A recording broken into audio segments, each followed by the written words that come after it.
This is an Alternerd reality podcast.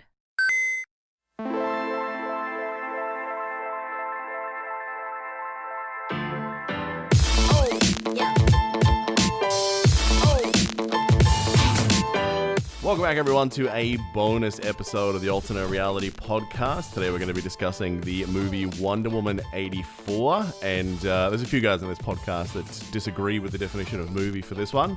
I'm your host, Chewburger84, and joining me swinging the lasso of truth is Hebrew Hammer. How are you, buddy? Swinging the lasso of truth. That's how I'm doing. Boom. Yeah. And braces yourselves. We also got Hooch back in the house. How are you, mate? Doing well. Deflecting this piece of crap out the window is what I'm doing. Oh, you guys coming in just so hot. So hot. Now, he's been hiding out in the invisible jet for a few weeks, but we managed to use some high-density radar to track him down. It's actually motherfucking Piker. How you been, buddy? Dude, I've been good. How about you boys? Good. Mate, Doing all right. you've been very, very well. How's things been? Because you've been AWOL from the pod now for, what is it, like 2 months, I want to say? Yeah, so life has been crazy on multiple fronts. Finally able to get my head back above water, so it's good to have an opportunity to come be a nerd for a little bit with you boys again. Yeah. Did Yes, herps man. clear up? You know what? We haven't had a flare-up in a few days, so that's positive. Solid. So we'll just we'll keep an eye on it and get a further opinion. Yeah, just when your genitals stop burning and then you watch this movie, and you were telling me in the chat that pretty much made your asshole itch with how much you were in love with this movie. Yeah, I mean, I can't tell if it was a flare-up or if it was just because I watched this freaking movie that my One and the groin same. itches so badly. Yeah. One and the same. So I think with the descriptions that we had offline, yours was probably the most aggressive of the feelings about the movie. So why don't we start with you, Piker? What did you think of Wonder Woman 84? So, I need to preface. First and foremost, I think that the actors in this movie did as best or as good of a job as they possibly could given the scripts that they had to work with. For my opinion, you kind of have to separate these two between the acting, which was, fine, and the script, which was hot fucking garbage, to the extent that I wanted to gouge my eyes out and get the 2.5 hours back that I spent watching this freaking thing. The writing and the plot in it, I felt, was god awful, and there were so many plot holes and logic hiccups that I felt that it was just a garbage movie on what was otherwise one of DC's best and most flagship sort of, movie, I don't even call it, like, franchises. IPs, yeah. Yeah, so I was really disappointed. And when you have an IP like Wonder Woman, you have an obligation to do it well and to do it right. And oh my God, did they just fumble it and piss all over it. The best thing that happened in this movie was COVID. Thank God this movie did not come to theaters, as a regularly scheduled movie, because it just would have been just demolished with, an average, regular sort of cinema experience. An average movie would have destroyed this at the box office. The best thing that happened to this is that nothing else is in theaters. We haven't had a superhero movie in God knows how long. Everybody is just, hungry for something. And it kind of came at a time when there's nothing else out there. Dude, usually I'm the one having these visceral reactions to things. It is so weird coming from someone else. He hasn't been on the pod for 2 months, so he's got all these pent-up feelings to get out in one burst. Yeah. That's what it is. Definitely. So this is a spoiler cast, so we're absolutely free to talk about it. So if you are listening to this, we are going to talk about like things that happen in the movie. So if you haven't seen it yet and you intend on watching it, maybe stop now. But Piker, you pointed out a lot of specifics that you didn't like it, like obviously saying the plot sucked and there was holes everywhere. Yeah. Give us some examples of what has really ground your gears, man. Okay, so there is one shining example of where I feel this movie just shit all over itself.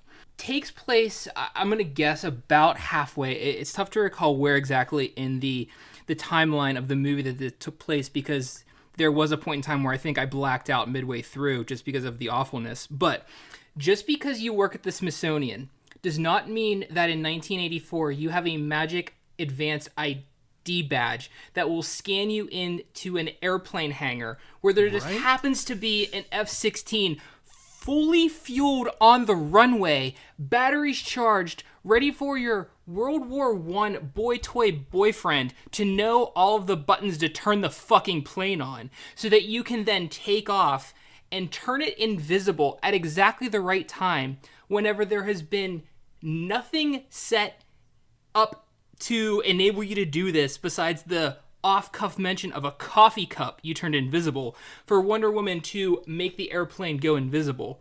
And let me just say, I don't have an advanced degree in like aerodynamics, but that's not how radar works. Just because you can't see an airplane with your eyeballs does not mean that radar also will not pick it up flying through the freaking sky. Then, let's set aside for a second the fact that upon seeing fireworks, which are basically rockets, shot up into the sky, you decide it's a great idea to literally fly through them. Like... I thought that same thing at that part. I was like, wait, hold on a second. This is a good idea? Yeah, I'm going to fly into Pilot, the rockets. quote unquote. Yeah. I'm sitting on a giant freaking rocket myself. Let's fly this rocket into the other rockets where all sorts of shit's just blowing. How's have a good old time with I was that? just thinking like weird fucking move, dude. That was ridiculous. See, as an Aussie, seeing that moment, it's just like, yeah, that seems like the crazy shit that Americans would do on the 4th of July. It's like, yeah, man, I'm going to fly a fucking jet into some fireworks. You know, that seems pretty on brand for you guys. Yeah, I don't know. That would be. I don't know. So this movie had like a 2.5 hour runtime. If they just took out the shots of them flying, through the sky with no dialogue, we could have easily got this under 2 hours. Yeah, I agree. I mean, it was a very long movie for so many fucking issues, that's for sure. For the plane scene alone, like, I agree, like, that wasn't my biggest thing, but and I definitely agree with you, like, it would still be able to see it, because from my understanding, the way radar systems work, and like planes that purposely are able to get around radar, it's the way that the panels are specifically laid out so that whenever it echoes against them, it reverberates the wrong way or something like that. Yeah, it's the airplane's cross section. Yeah, so it's not like invisibility wouldn't matter. It's literally like the layout of the plane. Precisely. And All right, so let me play comic book devil's advocate, because you know my thoughts about trying to pick out logic holes in fucking comic book stories, right? It's a very slippery slope. So why did you not have issues that they couldn't find Themyscira in the first movie? Why was it that for thousands of years no one could find that island? Because it was hidden by the same magic that you're talking about. Yeah, but at no point do they ever say that magic is something that an individual can use. It's something that maybe like the gods, because they don't really explain it. They just say, hey, a long, long, long time ago, really powerful like magic users hid Themyscira from the world of man, right? Like, okay, great. But we haven't seen like, they can do this locally, like with small things, It's not all of them, it's only Diana that it has had the power to do this. But you're right that the build-up of that story shouldn't have been, we need something right now as a MacGuffin, can we conjure it somehow? Like if they did it in the like OG story, like at the very start of the movie when she was doing her trial as a kid, and then, let's say, I don't know, a bear came out of somewhere and she accidentally turned herself invisible. Yes. That would make sense, because there's a continuity that she's had that power. She doesn't really know how to use it. And it's like, all right, let me try this again now. That would have made sense, because there was no setup. I had less problems with her using that power and the fact that, radar doesn't pick it up. Because, again, we're talking about magic here in a world of what is realistically Wonder Woman's one of the magic stories of the DC universe. You got Superman himself is, weak to magic. So it has its own set of rules in this universe. But as far as like just introducing it out of nowhere when you conveniently need it, that was dumb. That was a bad choice. And that was really my whole problem with it. Because it just illustrated the lazy writing that you kind of saw throughout the script to get them out of plot holes that they had done no setup for and had no plan to resolve later on in the script. Yeah. Yeah. And I think that, well, as far as like finding the island, I mean, like that just hides it from like satellites, from being able to be seen from like satellites visually. I don't think that like if someone radar pinged it or something like that, it might be able to pick up there's objects there. But I mean, I don't think that you're going to be pinging random objects in that area with a radar system. Well, I mean, if you go to the history of the world, that's exactly what they've been doing for decades now to explore the world. You know, ocean exploration's done that. Again, you know, if we're going to go through the science versus magic of a comic book story, you're going to get disappointed in every single one of these movies you watch. So I understand what you guys are saying. For most of it, though, it's visual exploration. So, like, we use the satellites to be able to explore, like, the topograph of the area. You're talking about now. Remember that radar was around for decades before we had satellite imagery. Yeah, but I mean, people weren't. I don't know, but I can't imagine like people pinging random spots on the map of radar, because it wouldn't even be that effective. Like it would take a lot of money and be super inefficient. No, but I think they would eventually do it because they're trying to, you know, plot out what's out there. So somebody at some point would have tried to sweep across. Yeah, satellites became much more effective at doing that before radar systems. Like pinging every part of the world with radar would be incredibly expensive and not efficient whatsoever. Satellites. Yeah, well, the Navy was doing this in years gone by because of things like oil exploration. And either way, this is a weird hill to die on, in the sense that, like, there's a lot of things that in this movie we can certainly pick at. I'm just saying that if you want to start applying logic to every magical property in every comic book, sci-fi, fantasy movie, you're going to be forever disappointed in everything you watch. And I'm with you 100%. But the leap to go from I accidentally did it on a coffee cup this one time to I'll give you that one. Now on demand while jet planing down the runway and taking off, I'm going to magically do it on an entire airplane. Like I need a little bit more. Yeah, and as you say, the access thing as well. Like, there is certainly some very, very subtle hints as to why that might have been the case. Like, the photos in her apartment suggest that she may have worked with an intelligence agency before. I don't know if you saw some of the photos of the crews that she'd worked with on her desk when both she looked at it and Steve Trevor looked at it. Yeah. So there is a couple of things where it's like, okay, because there was the shot of World War II, but there was another crew later on that she sort of worked with. I don't know why that shot was there.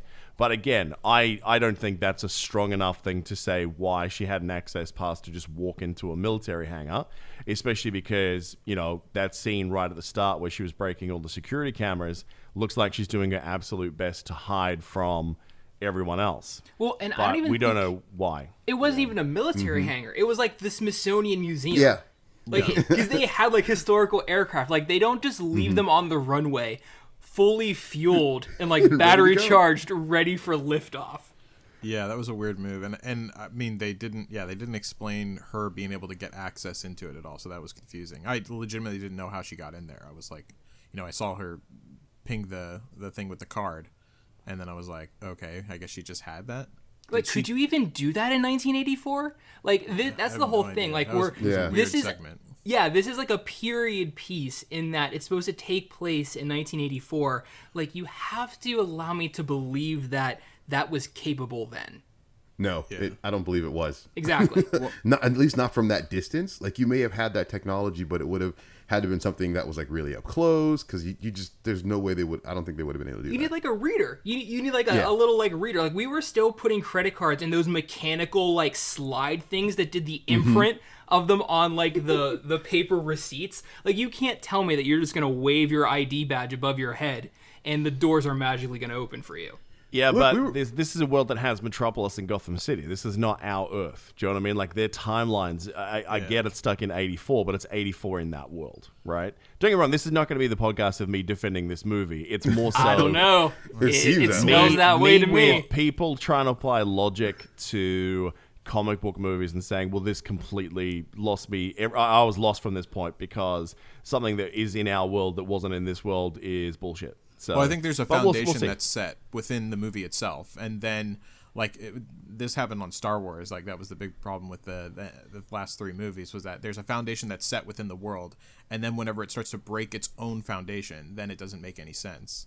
So rules established here aren't necessarily reflective of what actually ended up happening in the movie. But regardless, my issue wasn't with I actually didn't mind her getting the invisibility like powers, like being able to do them. But I think that it's like I could get it, like, you know, like her dad did it and it's super special, and since she was part of the lineage, she can magically do it. Whatever, it's convenient, but okay, but Yeah. that becomes very OP, and I'm wondering to myself, why doesn't she just make herself invisible all the time? Well, And- this is canon though. Like, she has had an invisible jet before. Yeah, I know she's had That an was- invisible jet. Not that she needs it anymore, but That was the whole point, just to shoehorn that in. yeah, but yeah, and that's another thing. Yeah, it felt like, okay, like, oh well, this will be the last time we see it because now she can fly. But yeah, but for me, yeah, I would just be like, okay, I have a stealth mission or something, I'll just turn myself invisible. Like, there were several times in that movie when things would have been way easier because now she can just turn things invisible at will. It was always weird in the old TV series where she could turn an entire jet invisible. And this is what I was part of me was hoping they would sort of do the ridiculous thing as well. Because for me, it started like an 80s movie. Like, with how cheesy it was in the opening sequence, I'm like, okay, they're literally going to make us a bad 80s movie. And I'm like, if they really lean into this is going to be really good. I had the same But thought then process, they yeah. decided to take themselves seriously, like, afterwards. So it didn't really make sense. You needed Taika Waititi to make it a bad 80s movie. Yeah, to make it a good, bad 80s movie. Yeah, right. Yeah. Yes. I thought the same thing whenever I first started, and the whole sequence, I was like, first of all, I didn't like any of the special effects. All the special effects were terrible. But I thought at the beginning, at least when it hit the mall scene, I was like, okay, they're shooting for this. It's self-aware. But then I realized, oh shit, it's not self-aware, and they actually think this is good. And so then I was like, okay, well, I'm out of this movie. So, yeah, all of the special effects looked absolutely terrible. I could not handle that whatsoever. And all of the writing was super cheesy, predictable, and the plot was like... You're on a point that obnoxiously definitely was on my list of things to talk about, which was power usage and the way they decided to shoot it. So in Wonder Woman, she was very physical, very fast. She would get in there, and you believed that she was, you know, a very skilled warrior. She liked to get in close. She liked to go toe-to-toe, right? She used her fists and her feet consistently like a martial artist, and would occasionally use the braces. That was probably the most featured weapon in Wonder Woman. In Justice League, she probably used the braces more than anything again. It was like in this movie, someone said, hey, you guys remember she has a lasso, right? And then they decided to just use that for the entire fucking movie, right? There was almost no scenes, especially in combat, where she wasn't using the lasso of truth. And it was I know obviously this goes against what I was saying earlier, that you need to suspend disbelief, but when it comes to the physics of this, that basically it was like, I said this on the pod yesterday, it was like playing Spider-Man 2 on PlayStation, that you could just magically web onto nothing in the air, in the sky, because that's how video games work. You could just go and then swing off it. And that's exactly what they did here. It's like, oh, you can swing on a cloud, you can swing off air, and then for some reason the lasso will now, you know, pivot at 90 degrees and magically latch onto something. Like, there was a lot of really weird shit. But the way that they shot that, like the fact that every time Wonder Woman left the ground, like as soon as her feet came off by an inch, we have to slow the frame rate down by 90% to watch her go through the air. Like you said before, if we took out all the scenes of them flying in the air, it'd be under 2 hours. If you took out all the slow-mo airborne Wonder Woman stuff, this would have been a 45-minute movie. Like, it's fucking stupid what they did. And I don't know why, because it's what I loved about Wonder Woman's combat in the other two, is that she is supposed to be the greatest hand-to-hand combatant in the DC universe, right? And they really had that feel. No, you're gonna say no? I don't think she is, but go ahead. Okay. Yeah, I mean, I'm happy to have that disagreement.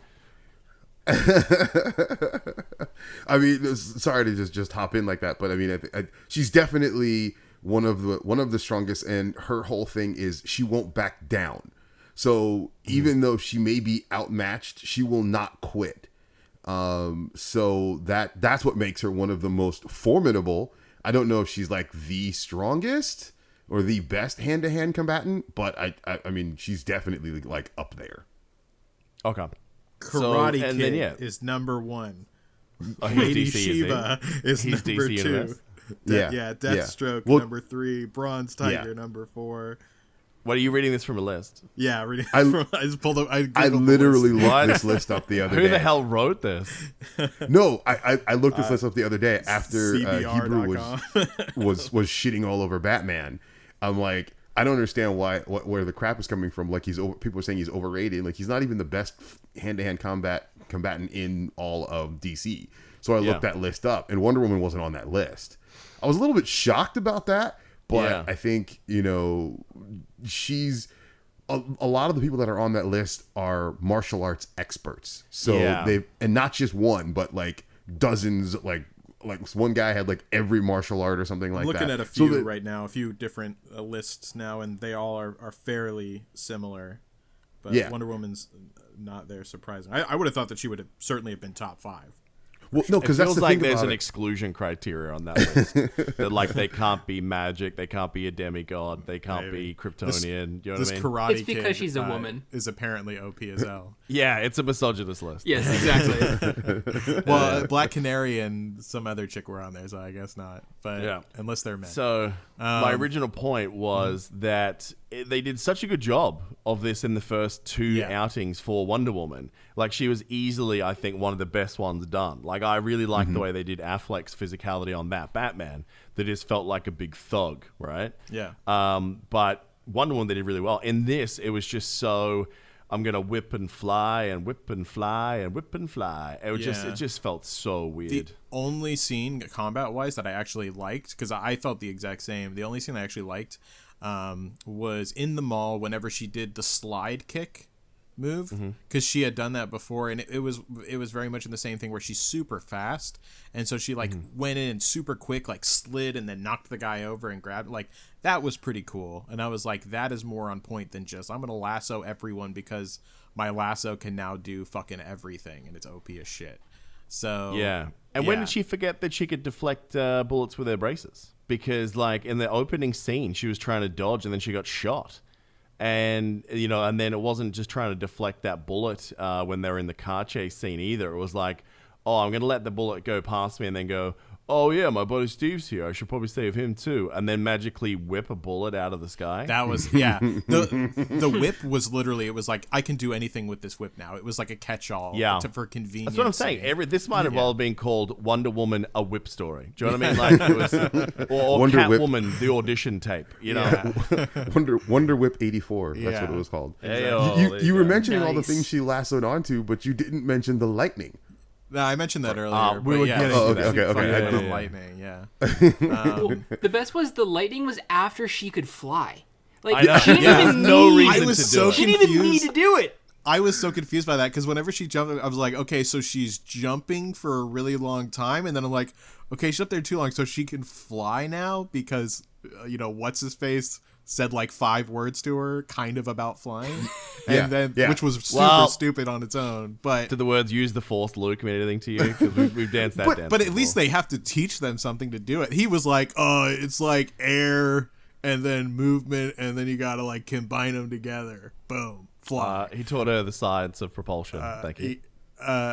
He gave her like Spark Notes, like the Cliff Notes of Spark Notes version, I feel like. But anyway, she just magically could end up flying. But yeah, then she ended up doing the lasso thing onto lightning. I'm like, okay, wait, she can't fly. And then she went and got her flying suit, and I was like, okay, so she can fly with the suit. And then she was flying at the end of the movie, and I was like, okay, so this bitch can just fly, I guess. I don't know what the point of all the other and things there is law that Wonder Woman flies. In the Injustice games, I saw that was a big feature. Yeah, I saw that she could fly. I did a little poking around afterwards and saw that she could fly in one of them. Yeah. That's not great. But here's the question: because she doesn't fly later on in Justice I was League or anything like that. That was my point. Like you don't see her in Batman v Superman and Justice League flying. Yeah. Did she forget how to do it all of a sudden? Justice League, there was moments where it was hinted very strongly that she had, because she got there to the scene where they were chasing down Clark significantly faster. So Flash, Wonder Woman, and Aquaman all arrived there pretty similar times, whereas Batman, I don't know, what do you do? Pull up in a cab like 20 minutes later or something? I can't remember. Well, no, because she was falling at one point. Down something, and then Cyborg, like she was trying to grab the sword, and then Cyborg Oh, the had Flash. Nah, Flash poked it to her. Yeah. Yeah, someone. Yeah, exactly. Yeah, someone gave it to her because she couldn't catch it because she was falling. It was Flash. Okay, Yeah, he just like lightly poked it to her and then she grabbed it. Yeah, so like I don't think that I think that was just a bit of a plot hole. Yeah, like if somebody could fly, they wouldn't be like, "Oh, I'm falling, I can't reach." It's like, no, I'm just gonna fly down and get it. I mean, there's so many times in the movies when if she could have flied, there would be no reason not to fly. Like, why would she be hiding the ability that she can fly? So yeah, I mean, well, no, because again, we're back to the point. Like, she couldn't fly until the man told her how to fly. Yeah, let alone Yeah. that if this was an ability she had, the Amazonians probably would have been like, "Oh yeah, we could figure out how to make that happen." Like, it just seems that this movie brings in a number of things that she couldn't do before that all of a sudden she can do, but because it's of the influence of something outside of Themyscira or outside of her being an Amazonian or something. I felt that A, it was too convenient, and B, it just took everything that was that we set up for Wonder Woman to begin with, and that is Wonder Woman, where she doesn't have to rely on all of this stuff. She is now the one thing I will say, she is the supreme badass woman of all of DC, right? In the fact that she is, super independent. She's super strong. She's super smart. She comes from a long line of women who don't need, men to save them or at all, really. And all of a sudden now you're trying to explain to me she spent the last 60 years or whatever pining over the first man she meets. Was it? Well, no, I thought it was because it was World War One, right? Oh, I thought it was where World she War met II. Steve Yeah, Trevor. okay. Yeah. No, it was World War One. 1918. Yeah, so 1918, and then we go to 1984. So she's just 60 some odd years, just like, oh my god, like no, that's dumb. Yeah, seven years from. Yeah, exactly. So she only knew him like a week too, right? Yeah, exactly. That's what I was wondering whenever that happened. I was like, really? Like you only knew him a week? I think that what this tells us is that Steve Trevor has a magic penis. Is basically the theme of this movie is. Yeah. But you're right. Yeah. That whole thing was really frustrating for how powerful they made her seem for most of the Wonder Woman movie. And I like that scene where she emerges that basically, all these men who can't get the job done on the battlefield, she just strolls out and inspires everyone with, we're going to get this done. Like that scene from the original Wonder Woman was powerful stuff. I remember female friends walking out of that movie crying because it was like, that's my superhero. That's the representation I want to see. Yeah. And then this movie, even The Witch kind of got me in that regard, that she's been around for hundreds of years. They made such a big deal that her seeing the amount of evil in the world nearly broke her in that first Wonder Woman movie, right? And if she could wish for anything on planet Earth, and it's for an ex-boyfriend to come back, do you know what I mean? Even for a moment, she thought it might have been real. You'd think she'd be like, oh, I want evil to be gone. I want Ares to be dead forever. I want all these things, but it's a boy. That's the thing I want. So much of the plot around this movie seemed built for how do we fill part 2 of Chris Pine's contract, right? It felt like everything had to be shoehorned around it. It feels like they went this storyline just as a way of bringing Steve Trevor back. I mean, it flew in the face of everything that the first movie set. The way all of that felt to me was like they spent all of this time in the first movie building her up and making a lot of female moviegoers feel like, oh yeah, you know what, this wasn't about a man. It's not another movie where a woman needs a man to feel complete. Yet you go to the sequel and all of a sudden you said 70 years and she's accomplished all these things. She's a badass superhero. She's fluent in many languages. She works at the Smithsonian. She's all these things, but she needs her ex-boyfriend or her old boyfriend that she lost in order to feel something, feel complete. She's empty without him. That's garbage. Because that's not Wonder Woman. That is not Wonder Woman in the slightest. As a matter of fact, one of the best storylines I've seen, I think it was one of the Justice League animated shows where Wonder Woman is talking to Batman on top of a building and she's trying to express that, she has interest in him, right? And that makes sense to me because Batman would be the kind of person that I think would intrigue her. He's super willful. He's only after the truth. He doesn't quit.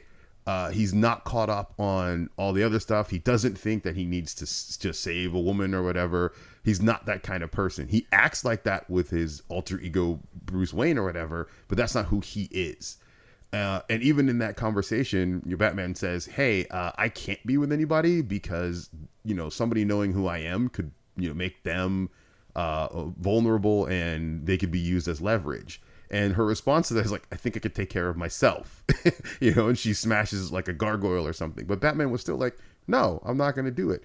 But then she goes, okay, and just kind of moves on about her thing. She doesn't pine over him because she can't have the Dark Knight or whatever. It's just all that was one of the biggest things that I had issue with this movie.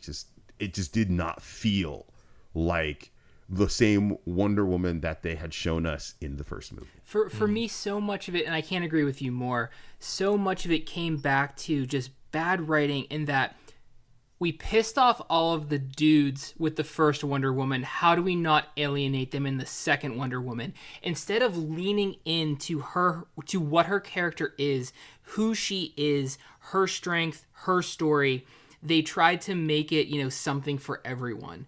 And I think when you do that, you fumble it so badly. Whenever they had everything set up to continue to tell her story from the first movie, and tell it in such a great way.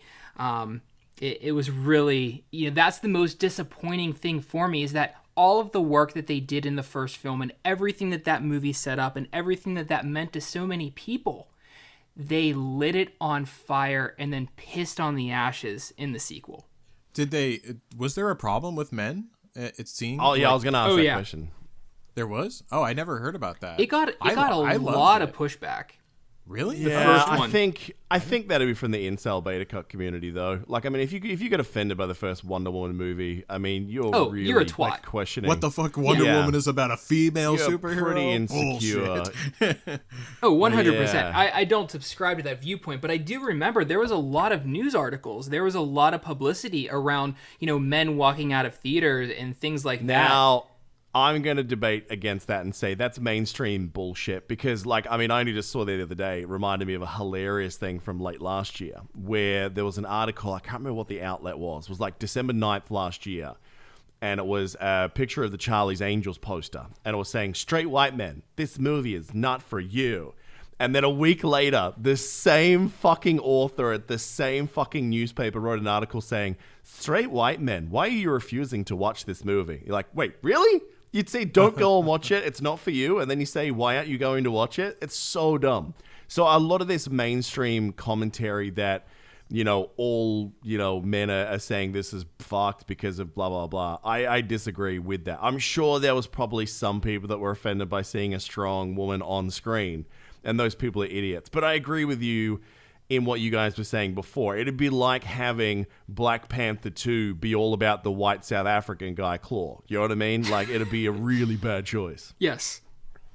Yeah, no, I didn't know that was an issue. I remember that being a thing with Captain Marvel, but I didn't know that there was something with Wonder Woman. But. Captain Marvel, they went out of their way to make a commentary about men. That was different. Yeah, I remember. There was nothing in what's that her face one. herself. Also, she made some comments. I don't remember what they were now, but the main actress that played her. Oh yeah, she said this movie's not for you. Yeah, right. Something about like white men specifically. Yeah, that was I do remember that. Yeah. That was just to be like antagonistic. It was a weird scenario. Let's talk about the two villains. So first of all, let's go with Pedro Pascal's Max Gold. What do we think?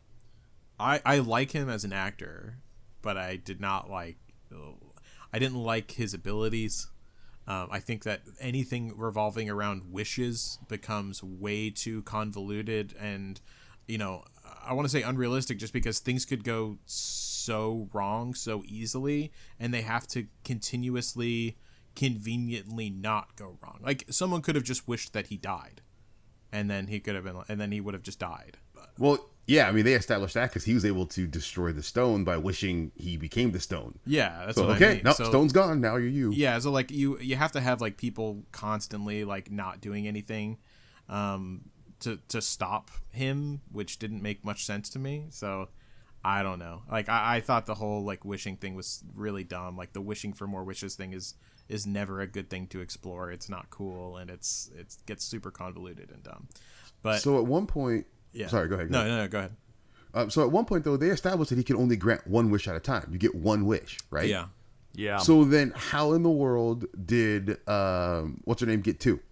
I was gonna bring this up too. Kristen Wiig got two. Yeah. I think She what got they two. did there, I thought about this too. I think there's one of two things. So it's either A, she got like a refresh because one was from the stone and then one was the stone inside of him. So like I'm not sure if a refresh counter starts or something. Or two, the other thing was he might have. I don't think he gave her the power then. I think he might, like in the plane, I think he ended up like taking, like, you know how he takes things away? I think he was giving her powers when he was taking them away at the very end, like after they had got out of the plane, because she was like, I take your power and your prowess and stuff like that. And then it went to Kristen Wiig and she got all weird looking, and then she turned the corner and kind of went out of the scene. But Like see, something that, was like, happening to her. I read that doesn't even differently. I make read any that he sense. yeah. Because, Well, it like, doesn't he make set any it up. sense. It doesn't make any sense, but that's So- me trying to find a justification. Sure. So, like, on the plane, he set it up by saying, I'm feeling generous. That, like, Yeah. he had the ability to grant multiple wishes if he decided to do it, which didn't line up to anything else that had happened because, you know, at other points of the movie, he couldn't, like, he was looking for new people that hadn't yet made a wish in order to get what he needed from them. So, like, Yeah. the whole thing didn't really, like, fit together. Yeah, that one's such an obvious one that I feel like it was one of those two scenarios I laid out, because I feel like anyone would have seen how that doesn't make any sense. So she must have had some justification, and it must have been obviously poorly explained in some way. That's why, like, those were the two that I came up with. I have no idea if they're right, but I mean, there's no way that Patty Jenkins didn't see that. That's so blaring of a bullshit move. They even double down with it later on in the movie whenever he says to Diana, just wish him to come back and I'll make it so, after she had already gotten a wish and had him back once. Maybe after you She'd renounce renounced your her wish at that point. Yeah, so you might get you might get a do-over. redo. But either way, Had you're she, right. though? It should be. Yeah, Yeah, I don't she think- renounced it. Wait. Hold on. You just hit on something, because at one point, Kristen Wiig's character does say, I no longer want to be like Diana. So She that said, "I was, don't I wanna guess be like that Diana," yeah. I don't want to be like Diana. So I guess that was technically her okay. renouncing her wish. I think they have to Yeah, it was- specifically say, I renounce my wish, which they didn't let us see. But Well, but again, and that's what she said. I don't know. I don't know if they said you have to specifically say renounce it, but you have to renounce it. Meaning you have to reject it. You have to no longer want your wish, which is hilarious because you're like, so wait a minute. So I give you something and then I take something away. You renounce your wish. Does that automatically mean I have to give back at what I took away? Right. So like the dude who's like, oh yeah, I renounced my wish, and he lost his security team. Does the security team just magically reappear? You know, I have no idea. I mean, that's the problem with this kind of thing, though. Like, the wishing thing is stupid because it creates all kinds of plot holes that don't make any sense. But What's hilarious to me, I was talking to my wife. He gets all the way to the president, right? And he's like, "What is your wish?" And the president's first response is, "I want more nukes." Yeah. What? Weird move. No. Yeah, like no president sits there and goes, no decent president sits there and goes, "I want more nukes." Like, no. he needed to say, I want to get reelected. Like, that's the only logical thing that makes any sense in that moment. I also just don't understand at the very beginning, like, why he didn't just wish that he was the richest person in the world. Pedro Now, Pascal. this is where we're getting. like, all right. Okay, so in Endgame, right? We knew what Thanos wanted. He completed his mission. He'd walked away, right? A lot of the best stories in recent times, you know exactly what the villain motivation wants. Sure, you have some complicated ones like Joker that all he really wants is chaos, right? But for this, what this guy wanted, what his motivation was, what his plan was, that was for me the biggest mess and where this movie fell apart before it really got started, because and I'll say this again, it feel like they said we need a MacGuffin to bring back Steve Trevor from the dead, and then we'll figure out the rest later, right? Yeah. And it was just like, okay, well, a genie's wish or a monkey paw, that'll work. And then obviously the concept of why all of a sudden he got to choose what it was that he took back in exchange for the wishes. Are they trying to say that because he became, the quote-unquote monkey's paw, if you will, that he gets to choose what the price is? Because you know how they always say whenever you make the wish, there's a price. Is that why he says, okay, I'll take your security team, or I take your oil, or I take this, or I take that? Is that what was going on? Like, that whole thing was really confusing as to why he grant a wish and then he could take whatever he wanted from them specifically. It didn't have to be tied to the wish. Like, normally it was, there's always like a slight, 30 degree turn from what you want. That's where the fuck you lies at the cost of these things. The genie historically tricks kind of thing. With this, it's just like, all right, I'll offer you a trade or whatever. That part was done really badly. But his motivation and what he wanted made no sense, because everything that he was doing was leading to the end of the world. He never once said he wanted to wipe out humanity. The whole sudden turn at the end as well, that all of a sudden Diana turned him to really loving his kid, where all the way through the movie, greed was what was driving this guy so much, and he didn't seem to give a fuck about his kid, to the point where it's just like, wait, it's my weekend again, who gives a shit? And he didn't really care about the kid's love or safety or well-being. He cared about like this kid looking at his dad in awe and going, isn't my dad amazing and powerful and blah, blah, blah. Like, this guy's motivation was just non-existent and all over the place. And when that's the villain, the main protagonist that's driving it, it's always going to be fucked. Well, and even taking it a step prior to that, they never addressed how he even learned about the stone. Like, here you have these, gemologists and experts in the field who have never heard of this fucking stone before in their entire lives. Yet this dude, unbeknownst to everyone, bought it, and already knows what it did. Like, there was no setup into how he would come into possession of that information whenever experts in the field had no idea that it even existed.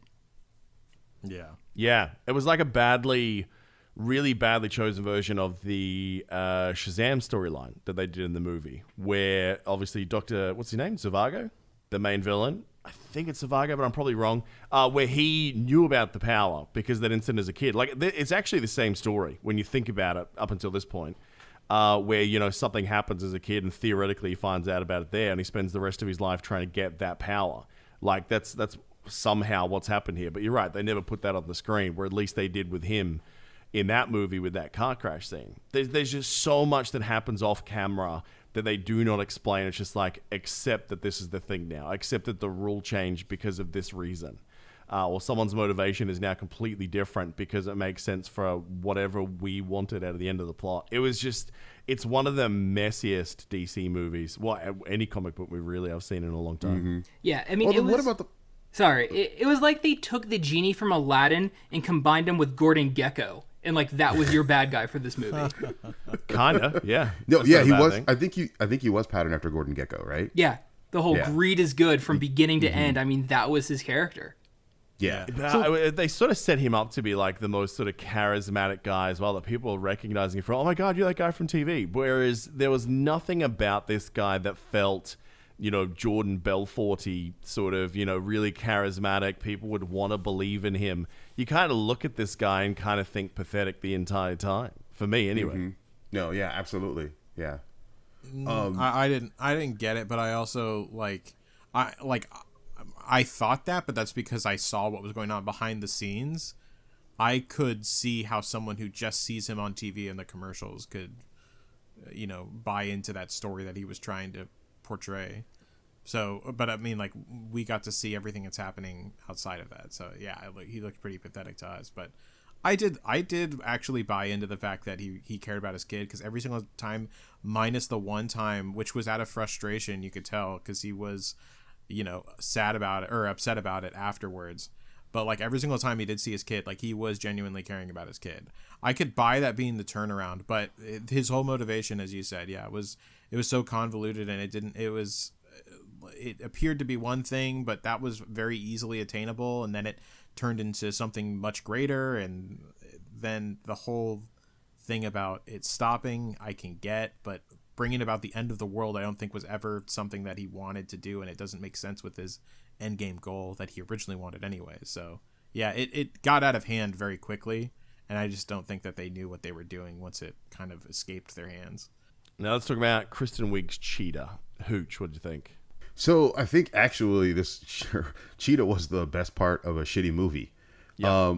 But I still had some issues with it, right? So I traditionally, I believe the background for the character is that she is a rival of Diana, who then becomes goes through a magical process to become Cheetah. Yeah. So I mean, they kind of have some similarities there, but the biggest problem I had with it was the fact that she starts out as the nerdy, geeky, unattractive girl tropey that no one talks to until all of a sudden she just changes her clothes and does her hair a little bit, and everybody's stumbling all over themselves. Yeah, takes her glasses off. They're like, "Oh my god, you're so hot!" Yeah. It's the same freaking person. Yeah, exactly. And again, like for a movie that was written and directed by a woman and had gotten so many accolades for throwing a lot of those tropes out the window in the first film, so she just fell right back into the well. And it sounds like you were saying, Chu, where like they were just trying to bring in the male audience again by doing these stupid stereotypes and tropes or whatever that we don't want with Wonder Woman. They have nothing I still don't to do understand with that character. comment. I like they bring the guy audience back. I honestly think more dudes watch this movie than women. I really do. I would agree with that. Yeah. Yeah, I don't understand this current rhetoric in this pod of like dudes are not watching this movie. I mean, they're probably not watching it because their mate said, "Bro, let me save you some time. This movie sucks." Right? Yeah, sure, I agree. That's different to men hate this movie because potentially there's a woman in it. Come on. Yeah, every guy I know was just like, "Oh my god, I can't wait." When the first Wonder Woman came out, all they were doing was talking about how awesome it was. Yeah. And when Wonder Woman 84 was announced, it was like, wait, we're doing this again? And it's in the 80s? Oh, this is going to be so good. Yeah. And yeah, they were just, I think that's part of it. Maybe there was just too much hype and we didn't shut our brains off. Well, and this year especially, like Piker was talking at the start of the year that like they're lucky that coronavirus happened because people would be hungry to go and watch it. But I think that cuts both ways too. Like, I mean, it is. We had to pick yesterday in the podcast, Piker. Someone asked us the question: name the top 10 games of the year, top 10 TV shows of the year, and then talk about the top 10 movies. We got to the top 10 movies and went, what did we watch this year? What has there been? There's nothing. So when you are the only show in town, people are like, they're hungry. And when the expectations were high for Wonder Woman, but when you're only like one of the maybe 5 movies this year that were really hyped, that hype goes to 11. Like, people have so much pressure on this. Now, I'm not defending it saying we're being too critical of it because I don't think we are. But yeah, I'm just a little bit confused. I haven't seen anything online about, well, people just didn't accept this movie because they were men. If I see that, I'm gonna rage the same way I did about some of the other movies where, we were specifically told that movie was not for us, and that's okay, right? It's okay that not everything has to be directed at guys or white guys specifically because we're the enemy now. Right. So I've actually done a bit of investigating on this, and like the only complaint I've seen right now for this one, for Wonder Woman 84 specifically, is the lack of more minorities cast in the movie. That we're talking about Washington D.C. in 1984, and we hardly have any African American characters in this movie whatsoever. I mean, even the guy that played, now this is a little bit of a tangent, but even the guy that played the Mayan grandson foreseer of the Doom, I know all about the stone. Yeah. He was an Indian character in dreads playing a Mayan descendant character. Yeah. And just how badly they handled the culture that they were trying to portray there. Because it's funny, because listen to the argument we've all been making for like 20 minutes there previously. We're all like, man, why did they make it about Steve Trevor? Like, why did they try and cut Wonder Woman down by making it about him? We're making the same argument that, a lot of feminists have made about other movies and being critical because they made it all about the men. That every decision the woman made was about, her love or concern about a guy. And the fact that they did that in this movie, we're all like, that's one of the reasons it was shit. Yeah. So I don't know. I'm confused by that commentary in this podcast, I guess, because I haven't seen it anywhere about this movie. I've seen it about other things, like Captain Marvel, like Hebrew said. 100%. That movie was surrounded in that before it even got to the cinema. Yeah, like I said, that's the only one I've heard it on. But either way, like, according to the critics, though, this movie scored well. I mean, not even just to the critics, to the population. This movie scored a 70. I think it was a 76 from critics, and like a 67 from critics, and like it's at 68 70, at the moment, and then like a 70 something from audience. Is that strong these days? That's not bad. That's not bad at all. That's actually pretty good. Compared to the other DC movies, that's super strong. Yeah, exactly. That's really fucking good. But no, the audience population though, which is the surprising one, like they're like 75% or something like that. So that's pretty shocking to me. Were they all white men? I mean, but I don't know if they would like that. Like, I don't know. I don't think anyone. I think objectively, this movie is just garbage. Like, I don't know whether you're white or a woman or a man. Like, I feel like you just look at this movie. This is just a shit movie for everyone all around. Yeah, it's about the movie, not who you are as a viewer. Yeah. Yeah. I totally we agree. fell off. We fell off the topic of Cheetah, but one of the things I did want to say that I did like about Cheetah was I didn't think the CG was super bad. So they didn't crap on that like they could have with everything else. My disappointment though is now we're back to doing the same thing we typically do: introduce a villain and then get rid of that villain. Yeah. Right? Why? Oh, she's You're still trying there. to create a franchise, but she's no longer. It's strongly hinted at that she's not Cheetah anymore. She's not Cheetah anymore. Yeah, but the point is that, I mean, I bet that she is, because they purposely didn't show you that she renounced her wish. So I'm assuming that she is, but she was in human form again at the end. It depends on which version of Cheetah they're doing, because there are some that she can change on command. There's parts where like there's the curse that there's certain times that she cannot remove the cheetah form, and there's others where she's permanently trapped as a cheetah, which is usually the main canon, I think. That normally she's stuck in that form forever. Well, that's the one of the prices in this that she movie, paid. Though, she turned, because if you remember correctly, like if we're assuming that the wish was fulfilled on the plane, the second wish was fulfilled on the plane, in the bunker after the plane lands, she's human still. She's in her human form. After she leaves and Wonder Woman comes, she then turns into Cheetah. I don't remember that scene. No. I'm 1000% sure. I've watched it. It goes wish, then she's Cheetah in the next scene. No, we it see goes her. wish, then she lands in the bunker because they're on the plane. They go into the bunker area. She's with him in the bunker in human form. And then at one point, whenever he starts doing his whole thing, and that's whatever I said. He starts saying, like, he turns around towards her and starts saying, "I give you or I'll take your prowess and your power," and stuff like that. No. See, I don't think she's in that room. I don't remember seeing her in there. When he's saying, "I take your prowess," so remember how. So that scene there, and this is where I saw that differently to you, I suppose. He's doing all the wish granting. Right? So he's reaching out. He's saying to people, granted, right? And then the next thing he's saying is, I'm going to take your life force. I'm going to take your strength. So he's basically responding to the people that he's doing the wishes, not her. Yeah, he's not taking things from her. No. I'm not saying that's not what I'm saying. I'm saying that she's in the room with him is what I'm saying whenever he's doing that in her human form. I don't remember. That's why I was saying the only two. At some point he does say, "I take this from you and I give it to her." He does say, "I give it to her." Yeah, right. And he's looking down to his and that's whenever she starts to like. She doesn't start to look weird, but she like kind of turns the corner a little bit. She's still in human form. She kind of turns the corner and goes off screen, and then you see her appear on top of the building whenever Wonder Woman comes. So she either A, gets the power then, or B, got the power in the plane and then chooses to be able to go into it whenever she wants. That's why I was saying it's one of those two things that happened.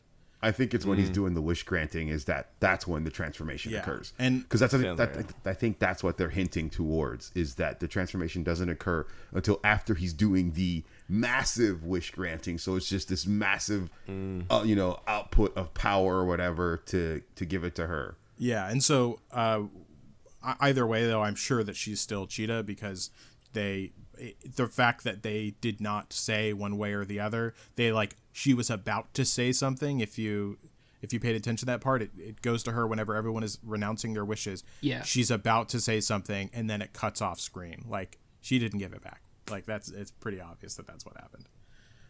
Yeah. I didn't think she was going to either, but I just don't understand why. Because, I mean, this happens in the comics a few times as well, that she finds ways to potentially remove the curse, but she'd have to get rid of the power, and she'd have to basically admit that Diana is, basically always going to be stronger and better than her, and it just doesn't happen. So, I mean, I felt like it would have been much better if they just had have left her in Cheetah form to basically acknowledge the fact that, she's going to be a persistent villain. Yeah. The fact that they're trying to do this whole "did she or didn't she" type thing, I didn't think it was necessary. Oh, I agree. Yeah. What did you guys think of the ending? We'll start with you, Piker.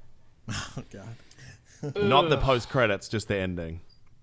Okay, so how are you talking about? How she appeals to the everyone's humanity, into That she fixed the world with truth. Yeah, for everything broke down for me once we got to the whole particle place where we're just hacking everyone's non-existent devices. The particles can touch everyone? people, so that should work, right? We went from I have So to you're telling me literally- I can touch everybody? Yeah, I have to hold your hand to the particles now do this for me. Yeah, why don't you just exactly. pull out the yellow pages and AT&T, radio waves onto everybody's ears or something. Exactly.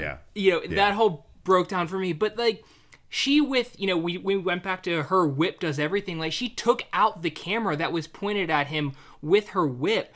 It fell on the floor and broke. I don't understand how she then spoke into it and reached everyone. I think it was then pure audio. That's literally my only excuse. The fact that we have to try to figure this out so hard shows that there's already a bigger problem. But 100%. I think that it was the audio was still going for it. So I think that was the scenario there. But also and this might maybe it be a minor thing, but these kind of things just always piss me off. But she was trying to throw the whip, right? And she couldn't get the whip over. And then she falls down. And then all of a sudden it flashes over and she got him with the whip somehow. She didn't move. And I'm like, if she couldn't get it when she was standing up trying to whip him, how the fuck did she get it over there afterwards whenever she's laying down? So that annoyed me. And then, the fact that now since she's holding him, once again, the whip is magical. And, she was like, oh, I'm appealing to everyone. And now everyone renounce your fucking wishes. Yeah. Stupid, convenient bullshit. Here's one thing. So at some point, as chaos is ensuing all around, no one decides, hey, I would wish for all this shit to stop. That's what I was saying earlier. Anyone could stop this at any moment with this stupid wish thing. That's why it just doesn't make any sense. And I also didn't like the whole concept here that we have the most alpha female, the most badass chick, and here next to her we have the representation of greed and evil incarnate in a man. And given all of the current culture and everything that represents, especially to women all over, that she can't defeat him. So instead she falls down into a corner and then appeals to everyone else's humanity. That basically you're sending the message that she couldn't defeat this guy that she is supposed to be trained and born to defend the world from, and she couldn't do it. Instead she had to appeal to humanity's heart to do that for her. I just think that did her character such a disservice and told the opposite story of what she was designed as a character to be. Yeah. Did they say that if she, I'm trying to remember, if she killed him, then everything would be reversed? They debated that earlier on. Yeah, because I think they were saying that they had to destroy the rock so that no one could use it, but I don't know if they mentioned that destroying it would revert anything back. No, it can't, because when he destroyed the rock, then that would have killed off the wish that Diana and why can't I remember the freaking name? Cheetah, whatever. Barbara. But Barbara and Diana had the wishes beforehand when it was still the stone. Mm-hmm. And then when he absorbed the stone, he became the stone, it should have destroyed it and then would have destroyed their wishes. Yeah. So that's actually a fair point that could actually, in a way, answer Hebrews' thing from earlier, is that those two wishes, the Steve Trevor and the Barbara wishes, happened on the original stone. So when Old Mate undoes his wish, because he never became the stone, every wish that happened after that doesn't count, meaning that Barbara could still have all the powers of Diana, but not be Cheetah form. It's like layers, like Inception layers of stone. But it also hints wishes. that the stone is somewhere, because if he never became the stone, then the stone was never destroyed. Right? Yeah, the stone's So there's a lot of little things like that. I think this is just speaking to how cynical I've become as an adult male. I honestly don't believe that every person that saw the vision of truth, especially with what we see in society right now, you tell me there's a few guys just went, "Oh, I see your truth. It's fake news. No, bullshit. I'm going to keep my $1 million." You know, of course some people were going to be dicks. We know that there are some villainous people. Like, the whole reason there is superheroes in these stories, because there are some people that are a piece of shit. Tell me that everyone in Gotham made the right call. Come on. That place is full of pieces of shit. Dude, you can't tell me that the dude that wished for a cup of coffee, it was like, oh man, I really shit the bed on that one. I shouldn't have wished for that cup of coffee. Let me pull that one back. Yeah. Well, he would have pulled that back really quick and just gone, I want to wish for something else. Like, he would have renounced for a selfish reason, you know? So, yeah. But then more importantly, all of that whole thing was made redundant because not one person, that entire scene was a waste of time. Because if all of those people, whether they made the right decision or the wrong decision, it doesn't matter. Once Old Mate revokes his wish, everything else is discounted. They could have just done the internal struggle of him and his son, and that would have made more sense. Even though I don't think he loved his kid throughout the entire movie. But there was so much about that scene. In fact, I was talking to Hooch the other day. I'm catching up on Buffy as a side project. And the end of season 5, where, like, you know, love fixed everything, I was like, weakest moment so far, right? Because that's not how it works. It's like the darkest fucking series where everything that happens to that cast is dark and depressing. Then all of a sudden love fixed everything for 5 minutes? Bro, I really do hate that. You know, and especially because at the end of that last movie, Diana saw how much evil there was in the world. And yes, obviously Ares was a part of that, but, you know, humanity still continued to choose to be evil. That was like part of her discovery in that movie, is that a lot of people, especially a lot of men, are pieces of shit. Ares or no Ares, right? She was always looking for this lurking thing behind the scenes to explain why this war was so gross, and couldn't find Ares because for most of those decisions, he wasn't there. And yet in this movie, because somehow it's the 80s where everyone was so optimistic, allegedly, even though we're still in very, you know, Cold War-ish type status, now everyone's going to be going, no, I believe in truth and hope, and I definitely don't have any fear that's going to override my decision rationally. I just don't buy it. So there's so much about that ending that it just lost me, man. Like, everything, honestly, if the main Pedro Pascal thing was all taken away, this would have been a better movie. Like, if you just had the Wish Stone and the story with Cheetah as part of that, and Steve being a thing. So you had, obviously, there's some choice that comes in the movie that the only way she can stop Cheetah is if she renounces Steve's wish so she can get her powers back. That's powerful enough. Having to sacrifice the theoretical love of your life, as dumb as we've all said that whole storyline is. But let's say that choice in its enough should be the powerful moment so that now she can go on and take down the big villain, right? But that whole storyline was unnecessary and only exists because they needed a wish. It's so messy. Yeah. And most of what's wrong with this movie is not Pedro Pascal's performance. It is that character, every decision he makes, all the logic that is attached to it. That's what breaks this movie for me. Yeah, I agree. That's what I said earlier. Like, I do like Pedro Pascal as an actor a lot, and I actually think that he did a good job acting with what he had, which I think most of us agree with. Like, I don't think any of us like really were like, fuck this guy's acting. But yeah, like it just didn't do it for me. Also, I was gonna say, I just realized this. She could have also, if this is the whole like, you know, the Rock refreshes the wish because now it's him. She could have just wished herself like all of this shit went back to normal and then wiped everything to begin with. So she didn't even have to do the whole truth thing. I suppose it's better that way, but she didn't have to do it. She could have just wished it.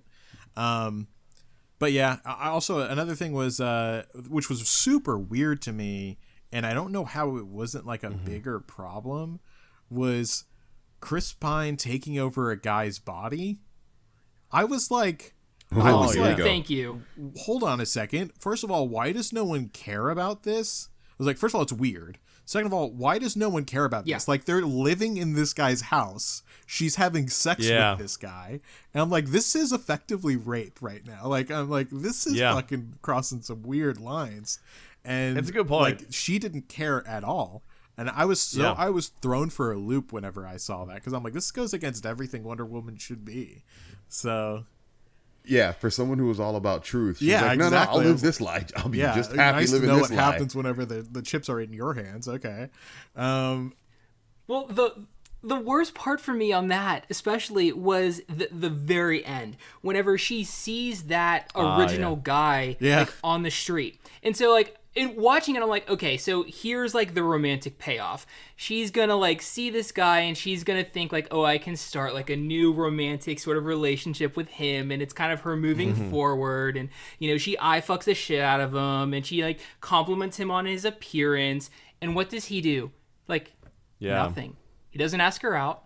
He doesn't get her phone number. He's like, yeah, I do look pretty good in this. I am pretty sexy. And then he just walks Which tells me two away. things. Number one, she Cosby'd him because she fucked him while she was unconscious. Exactly. Number one. And number two, that guy's fashion choices and the fact that he didn't hit on Gal Gadot, clearly gay. Hey, you're probably right. Yeah. Yeah, 100%. It was the biggest letdown of the whole movie. Like, I'm sorry. I don't care who you are. If you're in that position, like, you ask her for a cup of coffee. Like, that was the most unrealistic moment of that entire movie, and that movie was pretty unrealistic. Yeah, I was waiting for that line of, like, this is going to sound weird, but, like, did we bone? You know? Like... Have you been living in my apartment for like a week? Yeah. Because they're hinting at, like, everyone kind of know forgot. you? Well, this is the thing, right? Is People that, didn't forget. Yeah, and there's a lot of confusion. Like, what does this guy think happened? That just... Because how long did this play out over? I guess at least a few days. Yeah, so he didn't wake up with his Jumanji moment of what year is it? Like, what the fuck? They quickly... What? Yeah, lost a couple exactly. of days there. I'm not sure what his scenario was. Maybe he thought he was on a bender or something like that. I don't know. But yeah, that had to have been a weird thing. Once again, just not well explained, super convenient plots. But yeah, like that was just really jarring for me because I was like, this is fucked up as hell, and no one's saying anything about it. So the other question I have though is, didn't she shit on that outfit? No, she liked that outfit. No, that was the one that Steve she wear dressed him in. Oh, that was the one she liked. Yeah. Okay. Yeah. So, okay. But yeah, that whole thing was fucking weird. I don't know how to feel about that one. Patty Jenkins, I think, really screwed the pooch on that one. What did you guys think about the whole I was about to armor? bring this up. I was going to ask about what do you think of the post-credit scene? Because obviously it's the same question. Right. Yeah. Well, convenient plot device. Well, I didn't get to like weigh in on the Kristen Wiig part quite yet, but this kind of goes along with the armor part. Sorry. Well, I mean, this goes along with the armor part. I straight up just forgot because we Okay. are so easily going from one thing to another. But I didn't like the fight with Kristen Wiig and the whole armor thing. I found it to be almost like useless because she came in with the armor, right? And she did the whole wing guard thing, and then she just tore through it, and then she was like, "Fuck it, I don't need the wings." And I'm like, And this is the same armor Okay. that like Yeah, that was survived completely amazing intact armor. and Thank shiny you. against the entire Spartan army. Thank you. Exactly. And so she rips through it. So I'm like, all right, this armor is not not what it's cracked up to be, I guess. And then she just drops it. So there was literally no point of even getting the armor or having the armor to begin with. So it was looked cool. It was 100% a plot device. just to bring in the mid-credit scene, and get her in there, I guess. So yeah, that was weird to me. And also just the animations, like the special effects for the Kristen Wiig fight, I thought was fucking terrible. They purposely did it in super low light so that way you couldn't see the CG on it, because it was, I'm sure, as atrocious as just the movements looked. But yeah, as far as the end credit scene with what's her face, I'm assuming, I know that that's Linda Carter, right, who played Wonder Woman, like the original Wonder Woman. Yeah.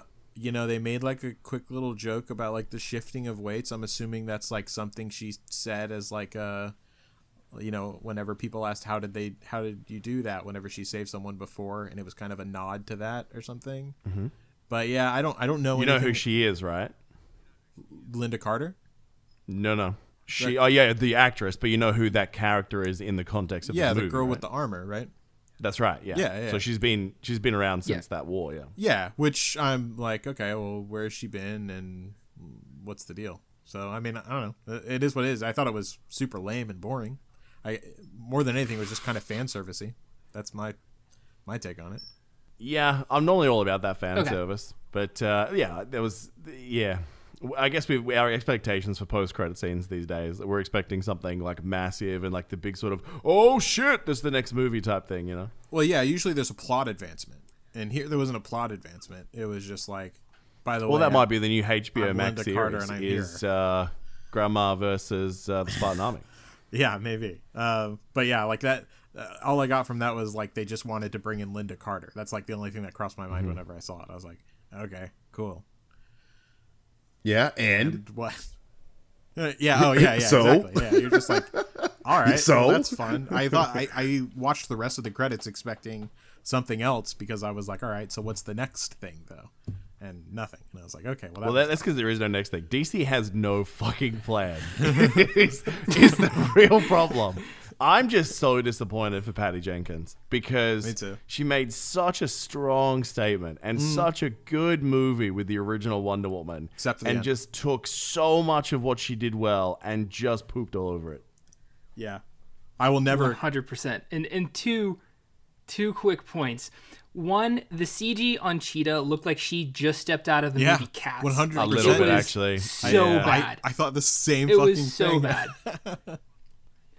And then, like, in the armor, like Diana in the armor, could she have looked any more like Goldar from Power Rangers? Well played. Like, yeah. that is exactly what... That's the only thing I could think of the entire time seeing her in that armor. Yeah, that's actually a pretty good call. Yeah. Yeah, it was... I didn't like the end of the first one at all. I don't think many people did. I think it was a fucking terrible ending. The fight was... I mean, him as the bad guy. What's his name again? Do you guys remember the redhead guy? Yeah. Well, yeah. I don't remember the actor's name, but Gingivitis. David Thewlis. Terrible choice for Ares, and like the whole fight was god awful. But the first, the 75% of it was absolutely amazing. But yeah, like here, all of it was just, it was all bad.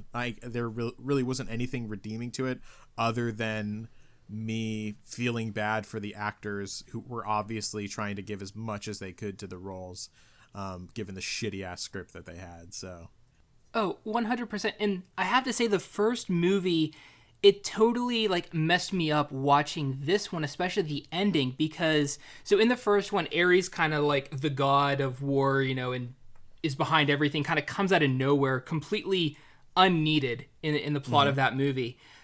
Now watching the sequel, they kind of tease that the trickster god was behind the development of the stone. So I'm like waiting for him to appear, like that he's going to come out at the end and Diana's going to defeat yet another like god, which would at least from a global perspective kind of tie the two movies together. Like, this is why she's here. She's here to, defeat these cosmic god-like threats that humanity would, not at all be able to tackle on their own. So I kept waiting for that moment, which I think would have redeemed that movie in a lot of ways. Whereas, in the first movie, it was completely unnecessary.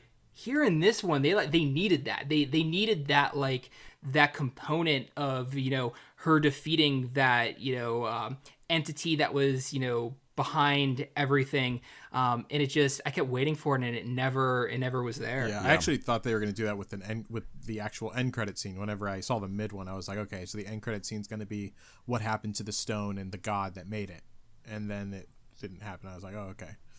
So yeah, I think that they should have done something. Preferably would have rather have them fought the god in this movie, but that didn't happen either. So yeah, it was weird. I thought for a little bit, which I feel like would have been better, but like I thought that the god was starting to possess him as he started to take I all thought that's those what they were wishes. going to do. Yeah, Yeah. when he Yeah. said he wanted to become the stone, I thought, okay, this is how he becomes like the god of whatever it is. Yeah. But it seems more like the more he sort of took from it, there was this drain on himself that, and it was never really explained either. Like, why was the wishes killing him rather than, propping him up? Was that Right. just the monkey paw style curse? I don't know. It was just, all really badly Nothing done was with ever that stuff. explained. That's the problem. I got the impression that the wishes weren't draining him. He needed them to survive. No, I definitely got the impression that they were draining because every time after he did one, it started off him touching his head because his head would hurt, and then it turned His to eyes Yeah. getting more bloodshot. Right. Yeah.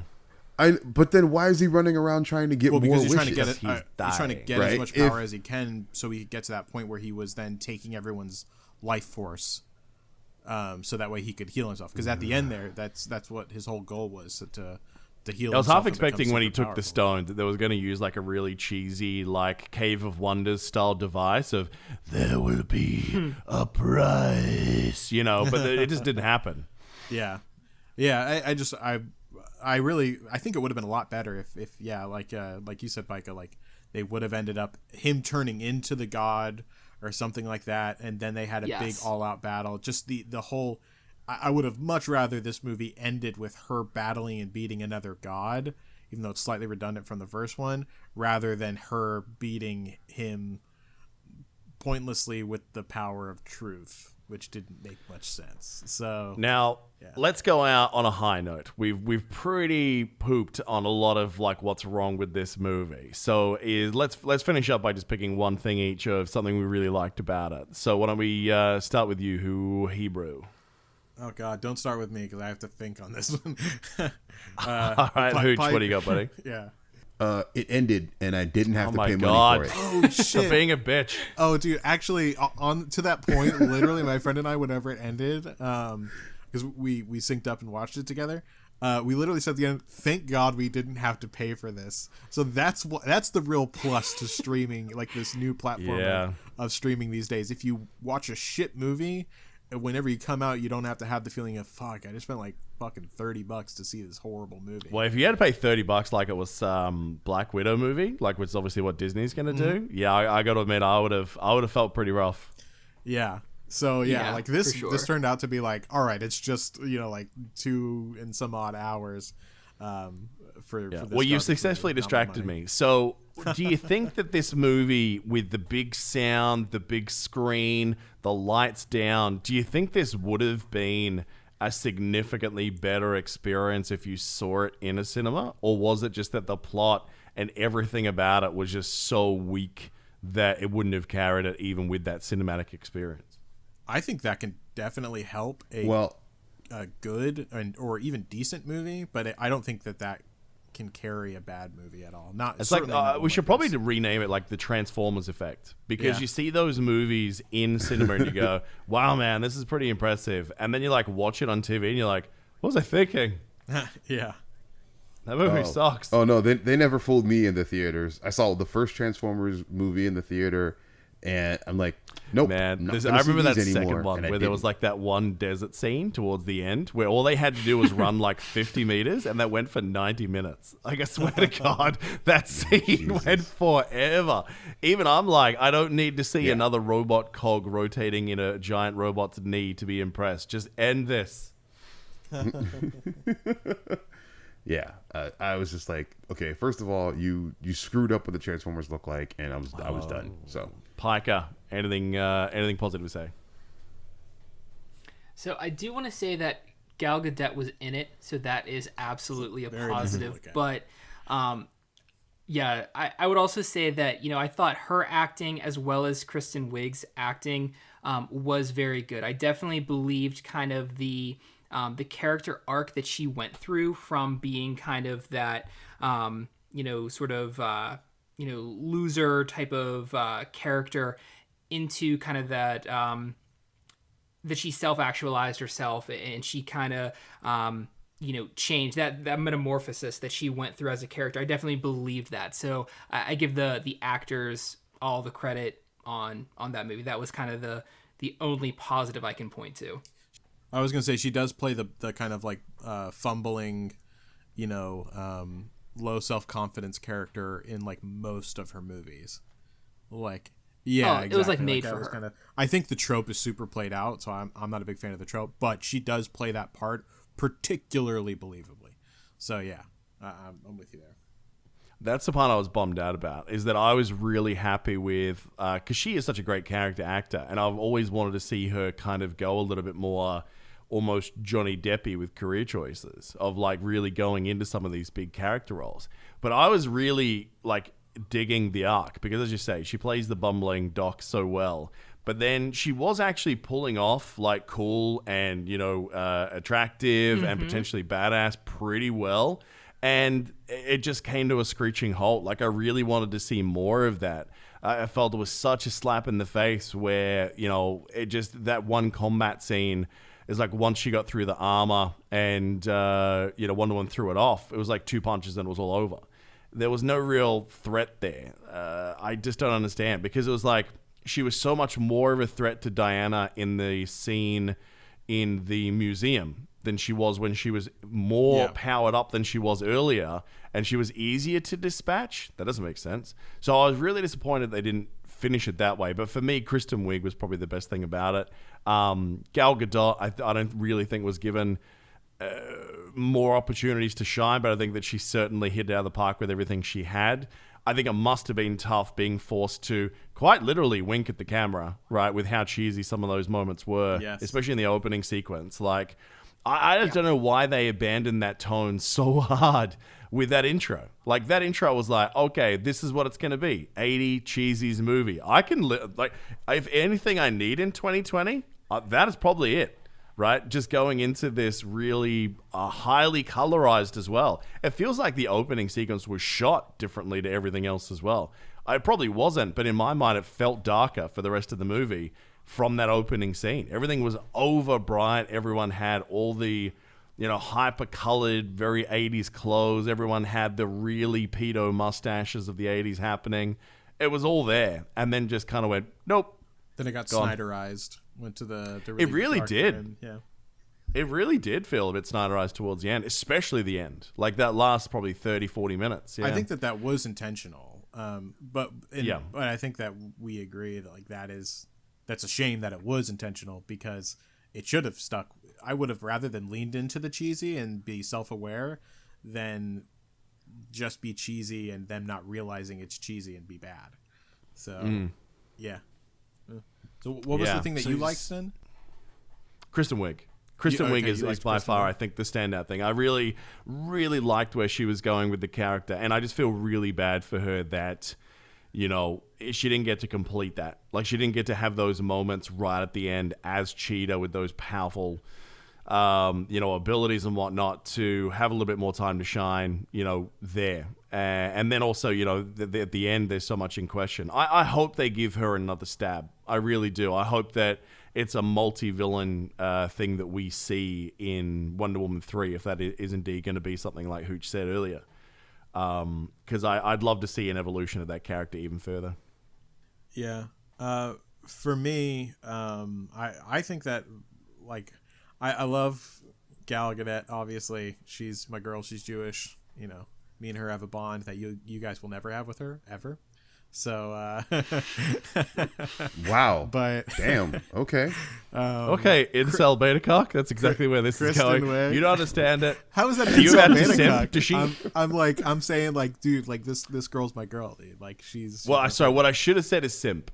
That's Yes, exactly what simps say. Just like, simp is you what- don't yeah. understand what me and this Twitch streamer have. Yeah. She's special. I mean, sure, I have to give her 60% of my income every month, but we have a thing that you can't possibly understand. Simp 100%. Incel, So- no. Okay.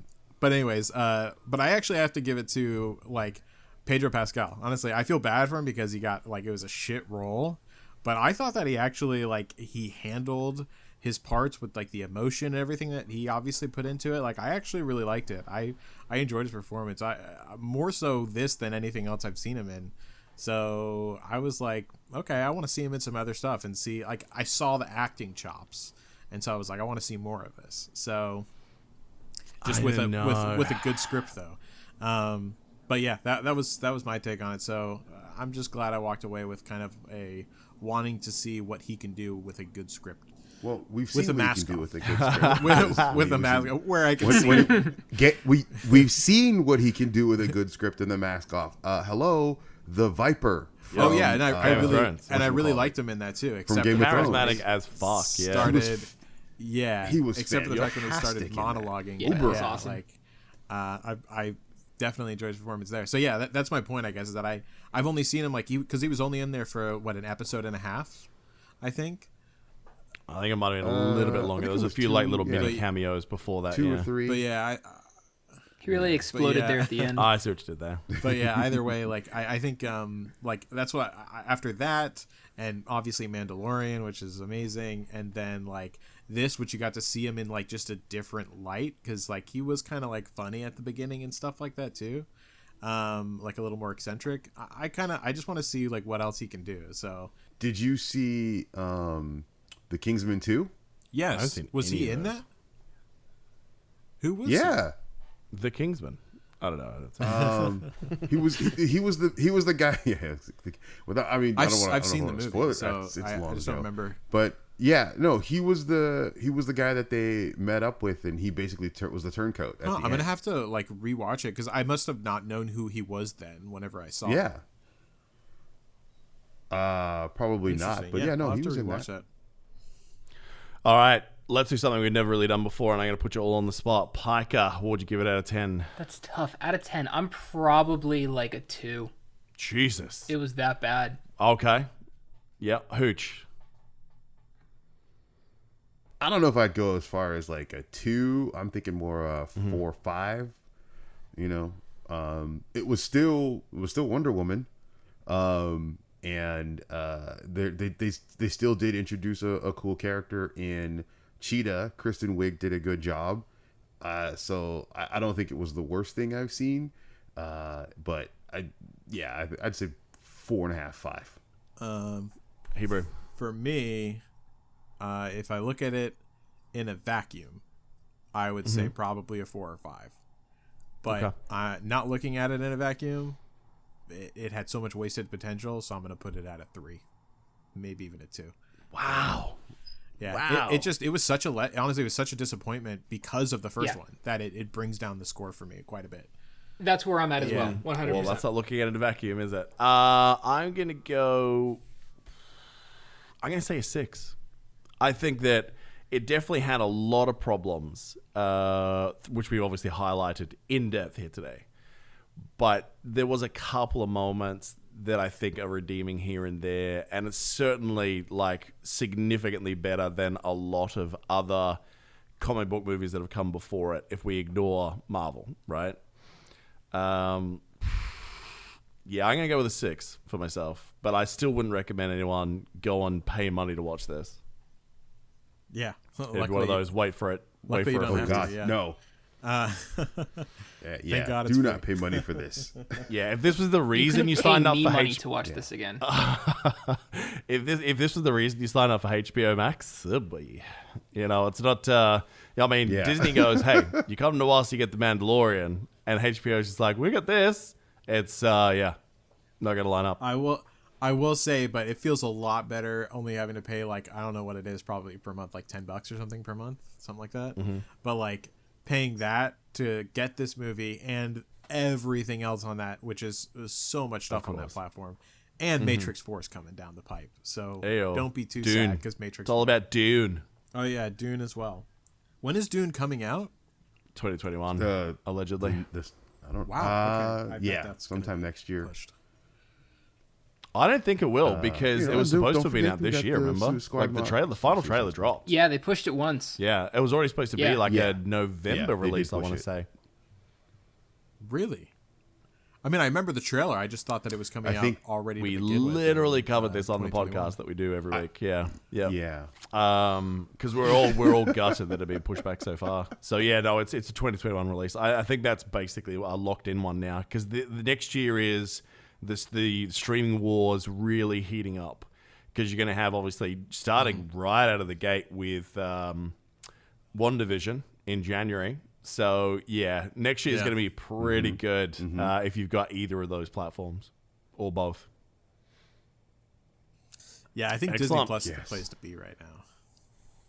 Right now, I think it is. Yeah. I guess we're done then, right? We sure are. All right. Thanks very much for coming by, Hooch. No problem. Anytime. Thanks for that, It's a lot of Hebrew. fun. Yeah, no problem. Piker, I mean it when I say this. We really should do this more often. We'll see what we can do about my infection. Maybe we can make this happen again. Sounds good. All right. I'm in Chubiga84. We'll catch you guys next week. Cheers.